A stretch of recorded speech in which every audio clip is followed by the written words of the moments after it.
칭찬과 아부는 좀 약간 차이가 있겠죠. 칭찬은 사실에 기반한다라는 거고요. 인상 한번 좀 찌푸려 보시고 웃는 표정의 음성 한번 내보시겠어요? 어차피 업무를 해야 할 일이라고 한다면 팀원일 때는 소통이 잘 됐던 것 같은데 팀장이 되고 나선 소통이 왜 이렇게 어렵지? 라고 느껴본 적 있으신가요? 분명히 지시했는데 왜 다르게 실행이 될까? 팀원이 회의에서 말을 안 해. 협업은 하는 것 같은데 왠지 결과물은 따로 나오는 느낌. 오늘은요, 이 세 가지 고민점에서 출발을 해볼까 합니다. 협업을 이끄는 팀장의 소통 리더십 한번 이야기를 나눠볼 건데요. 성공을 이룬 사람들에게 있는 공통점이 있습니다. 바로 이 기브앤테이크에서는요, 네 가지를 이야기를 하고 있는데요. 첫 번째는 능력, 두 번째는 기회, 세 번째는 동기, 그리고 마지막은요, 타인과의 상호작용입니다.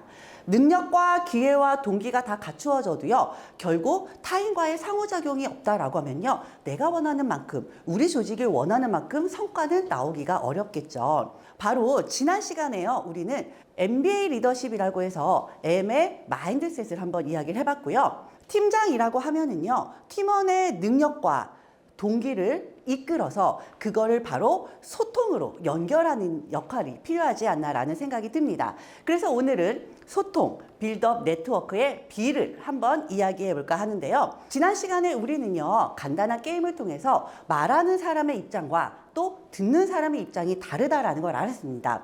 말하는 사람의 메시지와 듣는 사람의 메시지가 동일할 수도 있지만 또 말하는 사람의 의도와 듣는 사람의 의도가 다르다라는 걸 알았고요. 이러한 게임을 통해서 평소에 나는 어떠한 말을 자주 하는지도 한번 살펴보았는데요. 소통의 유형에는 크게 네 가지가 있습니다. 첫 번째는 긍정적인 소통, 상대방을 인정해주고 격려해주는 소통의 유형이고요. 두 번째는 개선과 목표를 향하는 건설적인 소통입니다.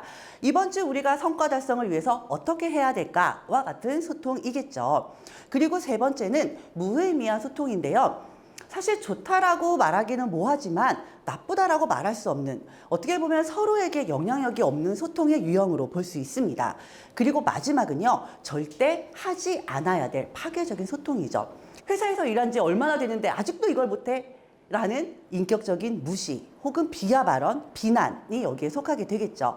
그래서 오늘은 긍정적인 소통과 건설적인 소통을 어떻게 해야 되는지 이번 시간을 통해서 우리 팀장님들 실질적인 언어를 가져가시길 바라겠습니다. 마음을 움직이는 5대1의 법칙이 있는데요. 고성과 팀은요, 이 비율이 5.8대 1이고요. 그래도 중간 정도의 성과가 나온다라는 팀은요, 1.8대 1. 그리고 오히려 성과가 나지 않는 저성과 팀은요, 그 반대죠. 1대 2.7의 비율이 나왔습니다. 바로 긍정의 표현이다라는 겁니다. 아무래도 우리가 조직에서는요, 좋은 말만 할 수는 없겠지만 혹시라도 부정적인 피드백이나 혹은 안 좋은 말을 했다라고 하면은요, 거기에 비해 5배 정도에는 긍정적인 표현을 하지 않나라는 생각이 들고요. 우리 팀장님들께서도 이러한 긍정적인 소통의 비율을 좀 더 높여 가시길 바라겠습니다. 그렇다라고 하면 긍정의 표현들이 과연 뭐가 있을까요? 존 고트맨에서는요, 6가지 표현을 이야기를 하는데요. 첫 번째는 칭찬입니다. 인정해주고 격려해주는 것. 칭찬과 아부는 좀 약간 차이가 있겠죠. 칭찬은 사실에 기반한다라는 거고요. 여기에서의 격려와 칭찬은요, 결과에 대한 것도 좋지만 과정에 대한 것도 해줘야 되지 않을까라는 생각이 듭니다. 그리고 세 번째는 사과입니다.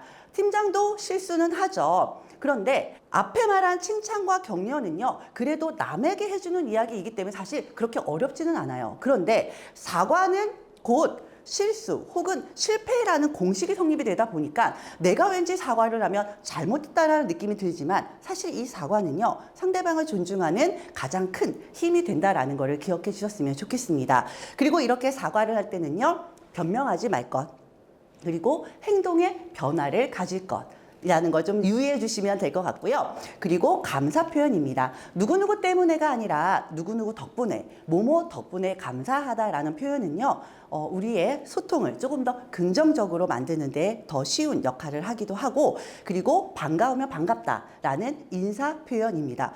우리 엘리베이터에서 안녕하세요 라고 인사하고 나서 우리 늘 하는 행동 있죠. 네, 몇 층 내려오는지 보거나, 핸드폰 보거나 이럴 때는 간단한 인사와 더불어서 앞에 있는 것들을 조금 더 활용해 보시면 좋을 것 같다라는 생각이 들고요. 그리고 마지막에는 미소입니다. 우리 이거 한번 해볼까요?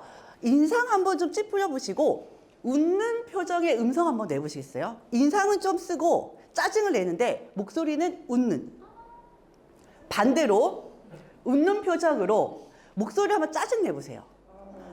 사실 이게 안 돼요. 그러니까 내가 표정이 웃고 있으면 목소리도 웃는 음성이 나가고요. 내가 찡그리고 있으면 내 음성도 찡그리고 있다라는 겁니다. 앞에서 칭찬해주고 감사 인사하고 인사 잘했는데 내 표정이 찡그리고 있다라고 하면 그 표현들이 밝게 나갈 수는 없겠죠. 그래서 오늘부터 이 6가지 중에 한 가지씩 실천을 해보길 바라면서 이런 표현이겠죠. 예를 들어 뭐뭐 때문에 안 돼라는 것이 아니라 뭐뭐만 해결하면 되겠다라는 말 그대로 문제가 아닌 가능성에 초점을 맞추는 게 어떻게 보면 긍정의 표현이 될 수도 있고요. 또 하나는 소통의 방식의 전환인데요. 지시적 대화와 협업적 대화입니다. 이거 해라. 왜 이렇게 못했냐라는 지시. 너무도 강압적인 지시는요. 팀원들이 일을 할 때 일을 왜 하는가에 대한 동기부여보다는요. 팀장에게 혼나지 않게 하기 위해서 그러니까 수동적으로 일을 할 수밖에 없다라는 건데 여기에 이렇게 하면 어떨까라는 말 끝에 어미만 달라져도요. 팀원들은 능동적, 자발적으로 일을 할 수 있다라는 겁니다. 어차피 업무를 해야 할 일이라고 한다면 지시적 대화보다는요. 말 끝에 질문형 혹은 권유형으로 바꿨을 때 팀원들은 내가 스스로 알아서 한다라는 능동적인 일을 할 수 있다라는 거죠. 자, 요거 한번 살펴볼게요. 큰 회의실로 예약하세요 라는 표현. 내가 생각하는 큰 회의실의 기준과 또 팀원이 생각하는 큰 회의실의 기준은 다르겠죠. 그럴 때는 정확하게 몇 명이 참석할 회의실인지. 두 번째, 빠르게 부탁할게요. 빠르다의 기준이 굉장히 모호하죠. 이것들은 몇 시까지라는 정확한 완료 기한이 있는 것이 필요하겠고요. 어떤 건지 아시죠? 느낌 아시죠? 라는 표현보다는요. 네, 구체적으로 A안으로 부탁해요. 뭐 어떻게 해달라라는 구체적 그리고 명확한 그리고 업무를 지시함에 있어서는요. 정량적인 표현의 질문형도 필요하다라는 말씀을 드려봅니다. 그 다음에는 건설적, 목표 지향적인 소통 방법에 대해 알아보겠습니다.